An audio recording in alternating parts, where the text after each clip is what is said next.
Sort, mix, and match. So you might have heard of the expression that nothing good comes easily, and another aspect of that, nothing good comes fast. And the nothing good comes fast is part of this idea, but it's broader in terms of sort, mix, and match. So I was in the grocery store today.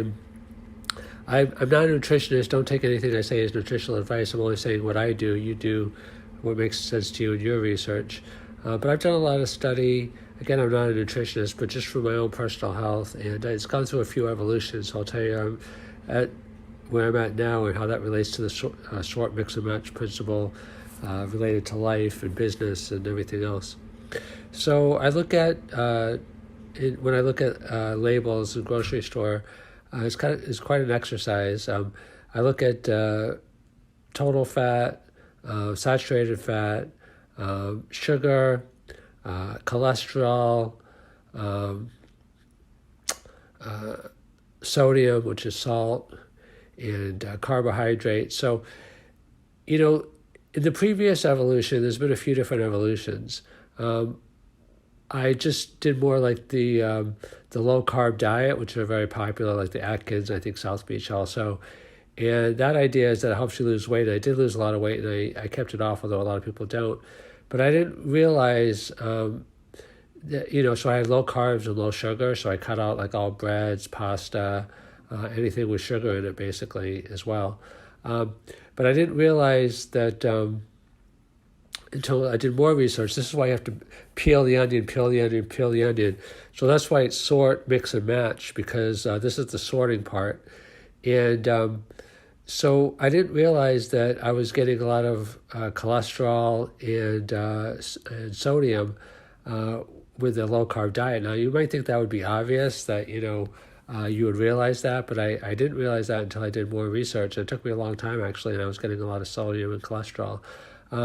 So I had to rethink, what am I doing? Because I did more research, like what are the effects of cholesterol and sodium. So where I'm at now, and I'm not saying it's not going to evolve further, is that a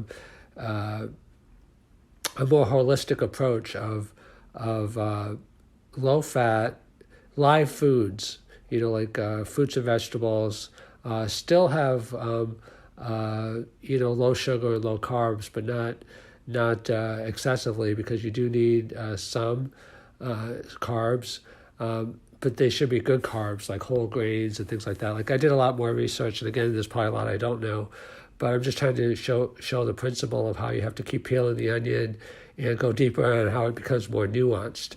So at the first, any field you get into, at the first you have like I have the greatest idea of how I'm going to revolutionize this. And then you see a part of it works, part of it doesn't, and it has to become more nuanced. So, you can't just say, all carbs, are equal, and forget about cholesterol and forget about sugar, or forget about salt. It's a combination of factors. So now I do low fat, I do low sugar, I do more of the healthy carbs, that have fiber and that have soluble fiber, especially, although both are important. And, the healthy fats, it's low fat, but a little bit of fat, like the omega-3s are supposed to be really good for you. And now I'm starting to look into supplements to see, what is healthy and what's not. So it's a lot more nuanced. So the mixing part, the sorting part, is that you have to, look at things closely. Like some foods are great and everything, but they have really high sodium. So it's kind of like doing a trade-off. Like, do you want to have a lot of salt even though you're having everything else good? Some are like really, great in everything, but they're a little bit higher fat. Is it the right kind of fat? Or, you have to weigh and measure.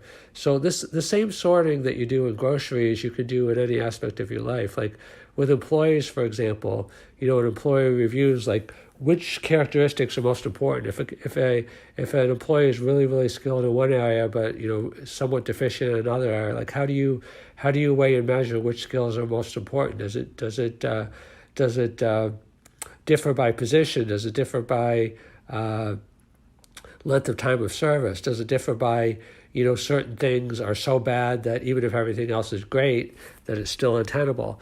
So this is what I'm talking about, like more nuanced kind of action and more nuanced thinking. Same thing with relationships, like when you're picking a spouse. Like if everything is there, but the